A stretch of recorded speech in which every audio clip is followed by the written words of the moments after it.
Let's talk about running backs that you should start or sit in week 6 of the fantasy football season. We'll go through every matchup, 15 games, 30 teams in total. You can actually pause your screen and you can jump to a specific matchup with the time codes. They're also in the description. Now, you need to know that we've got 2 teams on bye this week, the Texans and the Vikings. So, no Woody Marks, Nick Chubb, Jordan Mason. Those guys will not be available, but don't worry, I'm going to help you set your lineup and you will see my rankings throughout this entire video so you'll know exactly what I would do with your roster. Lastly, I'm going to guarantee and reply to the first 3 comments on every video this year, so make sure you're subscribed and you've turned your notifications on. Let's start with Thursday night football. We've got the Eagles at the Giants. Now, I know that Saquon Barkley, there's reports that he's got that knee soreness. I promise you guys he's going to play. There's not a chance that he is going to miss a game in New York against the Giants. I promise you he will be there. Every chance he can to prove to this Giants fan base that they shouldn't have let him go, he is going to prove it. Of course, you're going to start him. The Giants are the 7th best matchup for your fantasy running backs. Now, the Eagles are heavy favorites in this game, obviously. 7.5-point favorites. That makes sense. I think we can all agree. So Saquon Barkley, while he hasn't been, the same version of himself last year, I would anticipate in this game, he has a pretty damn good game. I'd be shocked if he comes away with less than 20 fantasy points, barring injury. Now, on the opposite side of this matchup, typically the Eagles are a defense that you don't want to run against. However, this year, they've been the 9th best matchup for your fantasy running back through 5 weeks of fantasy football. Now, Tyrone Tracy, he was back at practice last week. He was listed as a limited participant in Monday's practice, which is more of an estimation anyway. I'm sure he's going to practice in a limited fashion leading up to Thursday Night Football. Now, if Tyrone Tracy is back, things get very confusing. So the way I currently have it is Tyrone Tracy is playing. And if Tyrone Tracy is playing, I think he's going to be an important part of this offense. It's not going to just be the Cam Scatterboo show, but I do still prefer Scatterboo between these 2 names. So Scatterboo becomes a spot start, someone that you can view as a flexible name, a desperation RB2.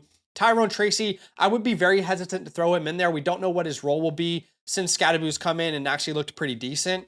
But look, if Tyrone Tracy is out, Cam Scatterboo then becomes a must start for me, purely because of the volume that he's seeing. He's getting so many targets, so many opportunities.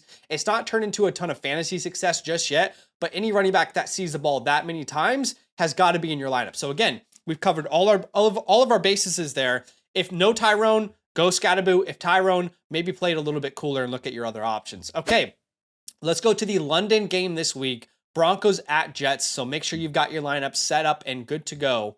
It's a 43.5-point over-under. The Broncos, rightfully so, are 7-point favorites in this matchup. J.K. Dobbins continues to be the dominant running back in this backfield. I mean, in week 4, we saw some signs that maybe R.J. Harvey's role would grow. And then in week 5, we saw Tyler Badie play more snaps than him, right? Because obviously they were in passing situations. J.K. Dobbins continues to be each and every week the clear number 1 alpha in this backfield. Last week, he had 20 carries on as well as a single target. Meanwhile, RJ Harvey just 7 total touches. So yes, maybe we will see RJ Harvey get more and more work in this offense over the course of the year. But right now, it's clearly Dobbins' backfield. I think he's a great play. He's a must start for me against the Jets, who are the 13th best matchup for your fantasy running back. Now, on the opposite side of the ball, Breece Hall is an absolute must start. I mean, without Braylon Allen, there is no more concerns about what sort of role, not that there was before Braylon Allen went down anyway, but what sort of role Breece Hall is going to have, particularly on the goal line, right? Breece Hall last week, 14 carries, 4 targets, 18 total opportunities, ended up with 17.5 PPR points without scoring a touchdown. He's getting used in the air. He's getting used on the ground. Now without, Braylon Allen there as well, he'll get plenty of goal line opportunities. Now the Broncos aren't the best matchup, but purely based off the volume and the talent that he has, you're going to put him into your lineups. Okay, let's jump to the start of the Sunday 1 p.m. Eastern Standard Time slate of games. We're going to start Rams-Ravens. 45.5-point over-under. The spread is 7.5 points in favor of the Rams, and that makes sense because we just saw the Ravens get spanked. All right, absolutely spanked by the Houston Texans, who were looking like a struggling team in the NFL. So obviously with Kyren Williams, you're going to put him in there. You're going to start him. Obviously last week, things were really frustrating between the Woody Marks and Nick Chubb split, but you don't have to worry about that with Kyren Williams and the Rams. This is the second best matchup for your running backs. I have Kyren ranked as my RB7 this week. He should have a fantastic week. Now, on the opposite side of things, I do think we need to have a conversation about Derrick Henry, because it's not so simple as, you just put Derrick Henry in because he's so good and we know how great he is as a player historically. No, you need to have a genuine conversation about Derrick Henry, because the questions you have to ask are, number one, is the Ravens defense going to improve this week? No. Number two, are they facing an offense that's going to put up points? Yeah, the Rams are going to score a lot of points against the Ravens. Number three, how does that impact Derrick Henry in fantasy football? Well, this has been proof not only this year, but last year. When the Ravens are up in games and they're at least competitive, Derrick Henry is a very good play for fantasy football. But when the Ravens are down and needing to throw, Derrick Henry gets put out of the game script for the most part. Last week, Derrick Henry had 16 total touches, despite it being a negative game script. And the only reason he scored 9 fantasy points is because deep into the third quarter, he had a rushing touchdown when the game was already out of hand. It meant nothing. I'm not even sure why they had Derrick Henry in there, respectfully, because they had no chance to win that game. I mean, the only thing that could have happened is Derrick Henry could have got injured. So for him to score 9 points in a game where he scored a touchdown, that's a huge red flag. So I've ranked him as my RB26. He's a spot start for me. I don't think he is a must start. There are plenty of options that you should look around in your lineup and see if you have a better name. Now, 85% of you guys won't have a better option. You'll have to play him, hoping that the game plan will be built around him, hoping that the offense will be better. The good news is Snoop Huntley has a chance to play quarterback if Lamar isn't there. So there will be change if Lamar isn't available. Now, obviously, if Lamar is going to play in this game, you play Derrick with confidence, but that's not my expectation. And there is a chance that Justice Hill is a more valuable player in this game, simply because I see them being down against the Rams. I know anything can happen. We don't play football on paper, right? There's no science to football, at least fantasy football. But look, I think you should look at your other options. That's why I've ranked all of the running backs in today's video, so you can look at my opinions. Okay, let's go to the Cowboys at the Panthers. 48.5 point over under, one of the highest over unders of the week. Vegas anticipates a lot of fantasy points in this one. The Cowboys are favored by 3.5 points, which I think that should be a higher spread, but obviously it's in Carolina. Javonte Williams, unquestioned must start. The guy is absolutely dominating. Probably one of the best picks in fantasy football so far this year. And each and every week he is dominating touches. It doesn't matter that Jaden Blue is now healthy and ready to go and be a part of this offense. Schottenheimer, the head coach, talked about Javonte Williams recently and said, Javonte's the bell cow. He's earned that. We're going to give him all the work, right? And to be fair, as someone who fell in love with Javonte coming out of North Carolina, this is the best we've seen since his rookie season. He's looked incredible. He's looked like the, after contact dominating running back that we saw out of North Carolina. Now, of course, you're going to play him, right? This offense is so good. On the opposite side of the ball, I do anticipate Chuba Hubbard will not play in week number 6. Now, if I'm wrong, we'll go through that scenario. But assuming Chuba is not out there, Rico Dowdle has got to be in your lineups. He's my RB15. And no, it isn't just because last week we told a lot of people to play him on our streams and we were excited about it. It worked out. He had over 200 yards. We're not just chasing that matchup. We're chasing volume and another matchup, right? So he had all of the work last week, and now he faces the Cowboys, who give up the 6th most points to fantasy running backs. There is every reason to believe, and anything can happen in fantasy, but there's every reason to believe that Rico should come out and have another great game. You'll see here, he played 47 of 70 snaps. Trevor Etienne barely involved. He had 26 total opportunities. Now, Rico left the game briefly, but it was just because of cramps. He should be fine. Now, let's play out the scenario if Chuba Hubbard is active. Well, that takes Rico Dowdle out of your lineup pretty much instantly. We're going to put Chuba Hubbard in there as our RB15, and he would be the must play. But this is a great matchup. There should be plenty of scoring opportunities on both sides of the ball. And love Rico if there's no Hubbard. Love Hubbard if he's out there and active. Okay, let's go to Cardinals at Colts. 46.5 point over under. The Colts are favored by about 5.5 points. Michael Carter is going to be a must start for me this week. Last week, we were trying to digest all this information. And in one of our videos, we told you, hey, look, You can start Michael Carter and Amari DiMercado, but we prefer Michael Carter. And that's because in previous years, he had served as a first and second down back for them. Well, in week 5, 59% snap rate, 49% route rate, 23 touches. Bam Knight got involved, but it was only on one single drive. You can see a visualization here. Shout out to Nathan Jenke from PFF. He shows a visualization of the usage. You can see it on the all plays there. Michael Carter getting a vast majority of the plays, 38 of those plays on early downs, dominant in that light green color. Goal line, dominant. Short yardage, dominant. So he would be the valuable play if there is one. And now this isn't a great matchup versus the Colts. Let's be realistic. But when someone's getting that much volume, that many opportunities, it's difficult to tell you that you can't play him, right? It's really just purely a volume play at this point. Now, Michael Carter was dominant, the RB1, 18.3 fantasy points. He was great. Shout out to Dwayne. But Amari DiMercado is a risky play. He's a Hail Mary this week. And I'm saying that because I know it was frustrating what happened last week. Why did players keep doing this where they fumble the ball at the 1 yard line? I don't know. It's so frustrating. But the reason why I think Amari could pay off this week as a Hail Mary, a true Hail Mary, I'm not saying to play him with confidence, but you throw him in there if you have truly no one better as an option, is because of the game script. I could see the Colts being up in this game and dominating, and I could see the Cardinals needing to come back from behind, and Amari DiMercado will remain the pass-catching specialist for this team. That's where he could really shine. And of course, if you want me to say something about Jonathan Taylor, play him, okay? One of the best picks in fantasy football this year. He's so good. Oh my gosh. It's so fun having him if you have him in your leagues. Okay, let's go to the Seahawks at the Jaguars. It's a 44.5 point over-under. It's a very close spread.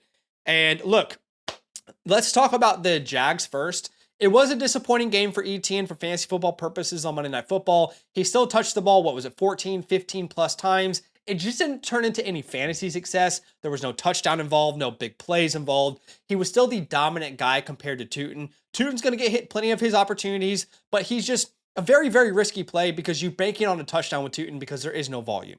Put Etienne into your lineups. Seahawks are a top 10 matchup for running backs, and call it quits. On the opposite side of the ball, this backfield in Seattle, I don't think it's going to change. All right. And I'm talking primarily to the Ken Walker owners out there because I know you guys are frustrated. Now, I personally think, and you're going to hate this, that it makes a lot of sense the way they're rotating these guys for real NFL football. It makes so much sense the way that they're rotating these guys and using both of them. I know that frustrates you. I get that. Now, for fantasy football purposes, Ken Walker this week played less snaps than Zach Charbonnet, had one more touch than him. It was completely split down the middle of the opportunities. 9 carries to 10, right? They both had one single target, but Zach Charbonnet was out there in more of the pass-catching situations.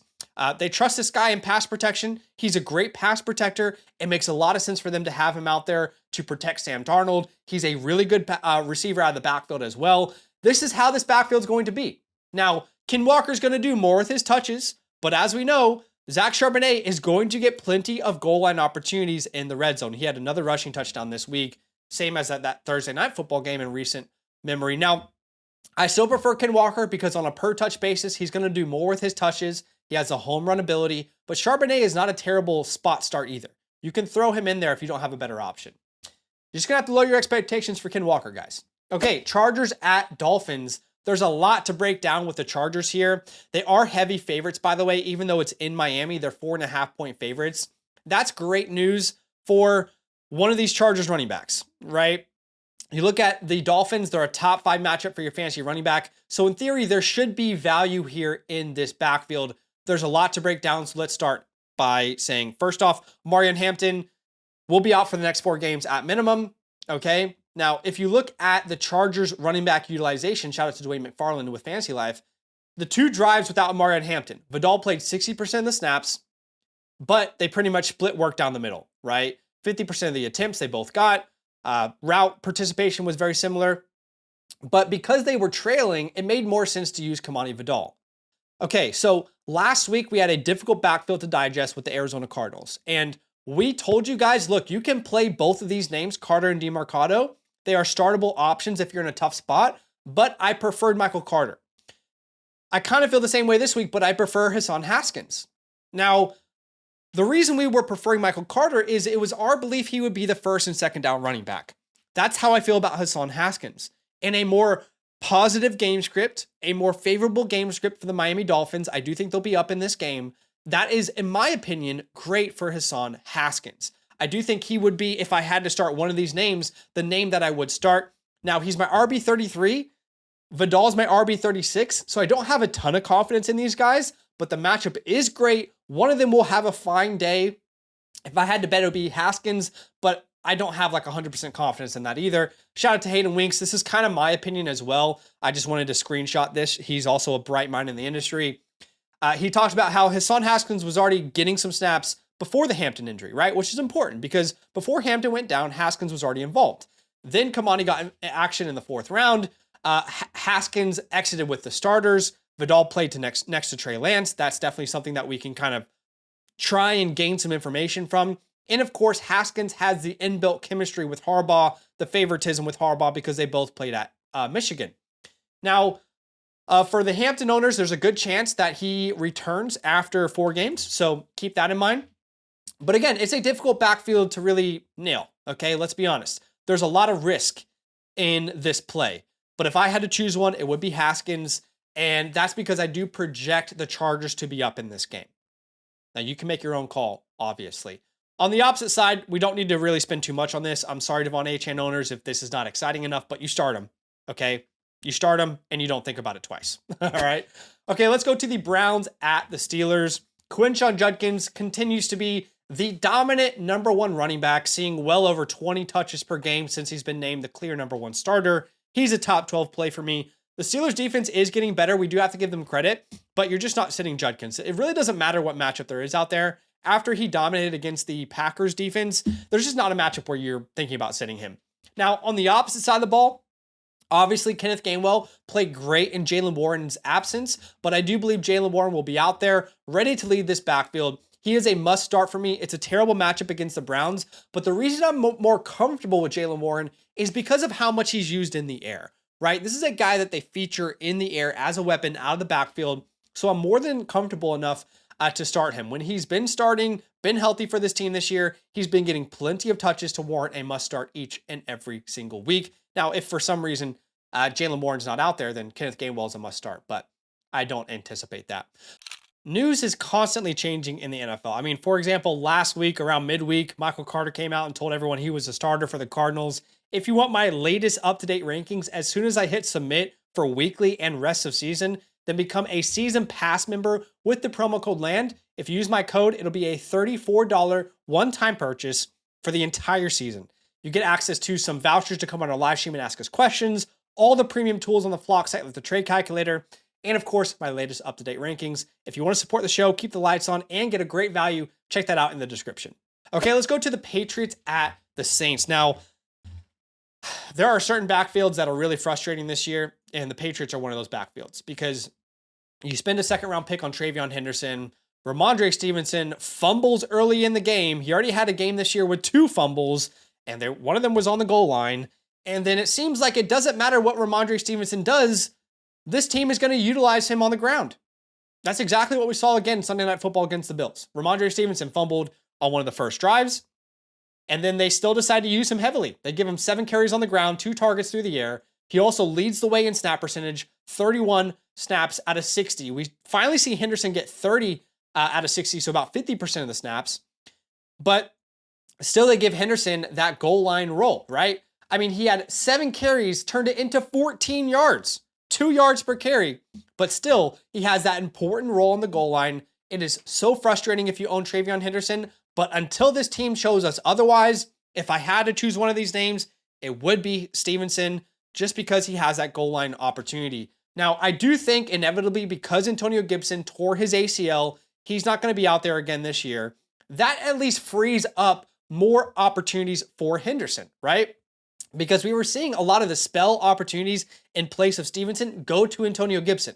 Antonio Gibson was getting a lot of work. It was frustrating, but at least now that's being removed from the conversation. So I do believe there will be better Henderson games ahead. He is a spot start, a flexible name at best, but I would obviously lower expectations. The good news is both of these guys are in a great matchup. The Saints are the 11th best matchup for your fantasy running back, so at least you can kind of rely on that. Now, I'm not trying to pump the brakes on the Henderson owners because I want him to break out. I think they're misusing him as well. But this recent quote from Mike Vrabel was very frustrating. He basically talks about, hey, we're trying to use him in different ways. And then he ends it by saying, I like to have him get going on kickoff returns. Yeah, you know what? That makes sense. Because in my mind, when a team drafts a running back top 40 in the NFL draft, early second round, I instantly think, how could we get that guy utilized in the kickoff game?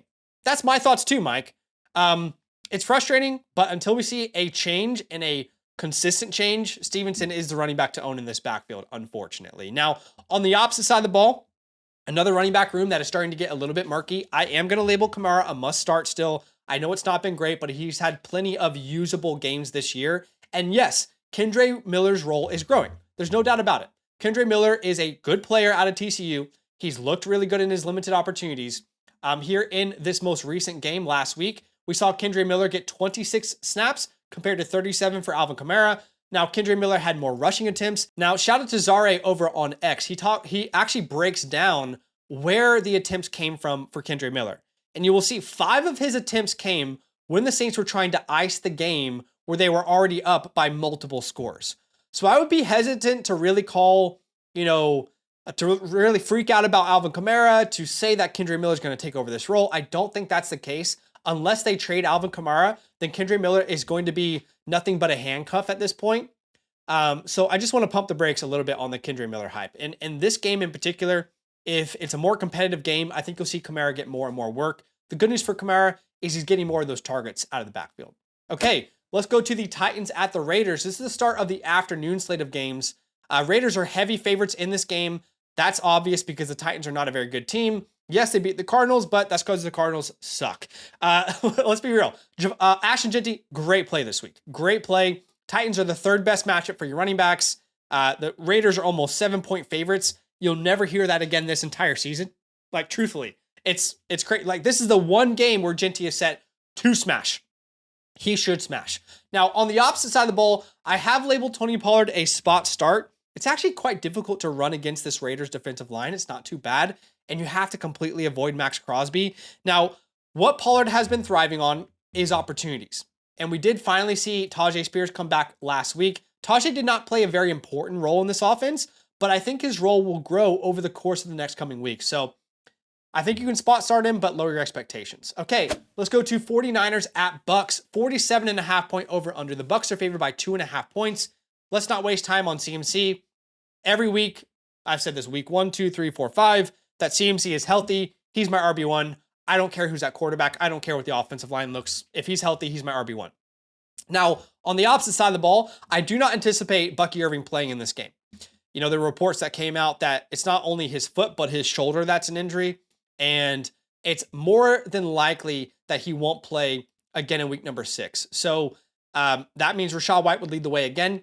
Sean Tucker was not a name we were very high on. Just didn't feel like he was going to get enough opportunities to warrant a start or a waiver pickup. Now, Rachaad White's going to lead the way again. My RB16 this week. Now, if Bucky Irving is active, of course, I'm going to label him a must start. And then Rachaad White goes back to the spot start status where, he'll get a roll through the air, but Bucky will get more of the work. So if Bucky is healthy enough to play, you put him into your lineups. Very simple. Okay, let's go to the Bengals at the Packers. Packers are the biggest favorites of the week, 14.5 points. Okay, heavy favorites in this game.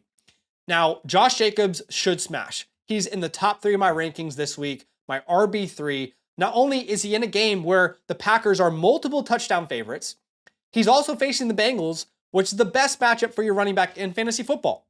He should absolutely kill it. Should is the key word there. Now, on the opposite side, I do think Chase Brown is a spot start. He's a flexible name, my RB29 this week. Yes, it's not been what you wanted it to be when you drafted Chase Brown. Joe Burrow going down obviously really hurts this offense entirely. The offensive line is not good. But Chase Brown is still getting plenty of volume, specifically through the air. And every time this team is down in games, he's getting volume in the air. That makes him, a safe 10-point play. That's what you're hoping for with Chase Brown. Give me 10 to 12 points, Chase Brown, and we'll be okay. All right, let's go to Sunday Night Football. We've got the Lions at the Chiefs. This should be a very exciting game. 49.5 point over under, so a lot of anticipated points out of this. Chiefs are currently favored, but that's probably just because they're at home, right? If this was a neutral site, the Lions would be favored. Now, Jahmyr Gibbs, David Montgomery, I have labeled must starts. The Chiefs defense is tough, no doubt about it. It's a tough defense, but so far, through 5 weeks, they're a top 10 matchup for your fantasy running back. So at this point, this team has made it very clear that they want to utilize both their running backs heavily. I don't see a reason to sit either of these names. Now, on the opposite side of the ball, the Lions defense, very difficult to run against. Okay. And we've got a backfield in Kansas City that every week just keeps getting more and more confusing. Now, I will say Isaiah Pacheco looked really good on Monday Night Football against the Jags, averaging over 5 yards per carry, but 10 touches. Then we had Kareem Hunt get 8 touches. Then we had Brashard Smith have a nice little role there with 4 touches. They keep saying they want to get Brashard Smith more involved. Ultimately, there's just way too much going on here for me to tell you with any confidence to start these names. It's not a good matchup. It's getting into a 3-way here very, very soon. Pacheco has a lot of opportunities, but then Kareem Hunt gets the important goal line role. It's just like, if Kareem scores a touchdown, great. If Pacheco has a big run, great. Outside of that, not really fun starting these names. Most of you will have a better option. Okay, let's go to Monday Night Football. There are 2 games on Monday Night Football. It is a doubleheader. Let's start with the Bills at the Falcons. 49.5 points is the over-under. Spread is in favor of the Bills, obviously. I don't want to spend too much time on this one because it's fairly simple. James Cook, Bijan Robinson, they're going into your lineup and you're not thinking twice about it. Yes, James Cook's coming off a game where, he didn't exactly go off, but every player in fantasy football is going to have moments like that, right? Bijan should be fresh coming off the bye week. Both of those guys, you start with ultimate confidence. All right, before we get into our last matchup of the week, I want to tell y'all about 6 players I think are really great plays this week. All right, so in the FastDraft Quick 6 Super Slam Contest DFS lineup, we've got CMC with the 2 times points. It's a little chalky, but give me a second. Josh Jacobs versus the Bengals. We talked about how much we loved him this week. Best matchup you can have. JSN versus the Jaguars. But here's where things get interesting for us, all right? We're going Diggs at the Saints. Back-to-back games over 100 yards. I'm rocking with him. Rico Dowdle, revenge game versus the Cowboys, and Rachaad White back in that feature role. Those are the names I'm rocking with. You can create your own lineup. All you got to do is download the FastDraft app, use my promo code LAND at sign up. I'll match your deposit up to $50, and then you're going to get my week rankings for this week completely free. You can check that out in the pinned comments down below. And the last game of the week is the Bears at the Commanders. And this is an exciting one to talk about. Number one, the highest over-under of the week at 50.5 points. And finally, where are my Bill Krofsky merit stands? Where are y'all at? All right, because we need to celebrate here. This is something we have been waiting for. Bill Krofsky merit, one of my trade fours last week. I know a lot of y'all weren't on board. You were like, it's going to be a 3-way and it's never going to change. But we said, remain patient, guys. At some point, the peripherals are all telling us that Bill Krofsky is such a good player. They've got to play him. That finally happened versus the Chargers last week. Bill Krofsky merit. He finally started an NFL game. Now, what do I mean by that? Well, even before Austin Eckler went down, after Austin Eckler went down, they never let Bill Krofsky merit start a game. The first 2 drives of every single game, the Commanders gave it to a different running back. It was Eckler, then it was Chris Rodriguez.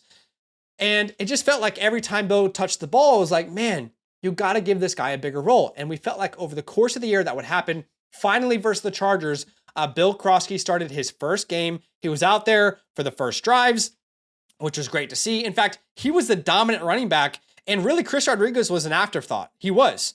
You can see Jeremy McNichols had a role on third downs, obviously. But Chris Rodriguez only got into this game at the very end when they were running the clock out and the game was in hand. So career highs for Bill Krofsky across the board, including usage, including snap percentage. I do think, and I'm willing to admit that we don't know what's going to happen, but I do believe you can put JCM into your lineups this week. He's my RB17. He goes up against the Bears, 4th best matchup for your fantasy running back. So he's set to smash again. He should smash again. Obviously, we know anything can happen, but shout out to L. Galdi, I think, on X. He said, JCM, number 1 in the NFL in yards per carry. That's true. That's true. Look it up. Number 1 in the NFL in rushing yards over expectation per attempt. I think we are just reaching the surface of what Bill Krofsky can be. On the opposite side, purely from a volume perspective, you can throw Swift into your lineups, and hope that he'll get enough work on the air and in the ground. to warrant, a flexible name, 10 to 15 fantasy points. Now, Kyle Monangai, I will say, should be stashed in all your leagues, because if they plan on using Kyle Monangai, it will happen after the bye week. That's typically when we see some sort of changes. But guys, I appreciate you so much watching the video. Do me a favor, hit the like button and show some love. Subscribe if you like the content, and I will see you guys in the next video. We've got the wide receiver video coming out very, very soon, so make sure you check that out today as well, by the way. So, all right, guys, have a good rest of your day. Draft with me every night this week on the FastDraft app, where there are thousands of dollars to be won weekly. Getting started is easy. Download the FastDraft app, use the promo code LAND at signup to get your deposit match up to $50. That's up to 10 free entries on us. And when you finish your first DFS contest, I'll send you my weekly rankings completely free. Check out the link in the pinned comment to start drafting today.